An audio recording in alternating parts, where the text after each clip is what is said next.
I have concerns. I haven't come out definitely opposed to this, but here are my concerns. My concerns is that consumers will end up paying higher cable bills.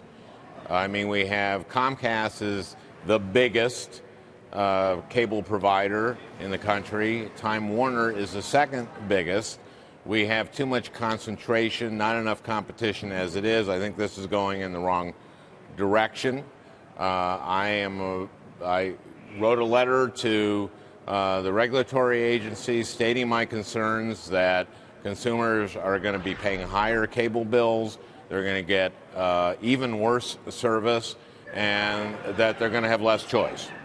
You know, I talked to one guy here on Wall Street about this who works on deals, and he said, look, from his point of view, he thinks a bigger company would give the cable provider more bargaining power against some of the networks, arguably giving them more leverage with programmers and allowing them to keep costs down and save consumers money. So he says some of the networks are the ones driving up the cost for the consumer right now, and this would help them fight back. What do you make of that? Well, what are one of those networks? Yeah. NBC. Right. Right? And that's you, I guess. It is us. That's not just NBC and CNBC, but it's MSNBC and it's Bravo and it's Telemundo.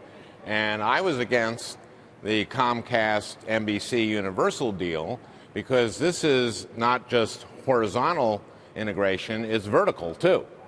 So now you have an even bigger chunk of the cable world controlled by one company, and at the same time Universal has these dozens of cable channels that NBC owned, and including you and including the Olympics, and of course every other cable provider is going to want the Olympics, so Comcast can charge pretty much whatever it wants for the Olympics. Now, under the rules, so apologies, just real quick. So this is an important point because this is the model, and it's not just Comcast, right? I mean, if you look at what some of the other DirecTV, for example, which carries the NFL Sunday Ticket or some NFL-specific programming, even if you look at some of the content and delivery distribution systems like a Netflix, they do both. So there are a lot of players in this space, all of whom are pursuing the same kind of model. And by the way, Comcast and Time Warner don't really have much geographical overlap, and they're giving up 3 million subscribers to stay below 30% of the market.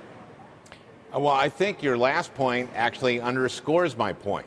Here's the number one and the number two cable providers in the country, and they don't. Their argument is we don't compete with each other. That's supposed to make us feel good. There's not enough competition. So here's the number one and number two, and we don't compete in any geographical space. We have monopoly, so our monopoly is just going to get bigger. So I don't think that argument holds water.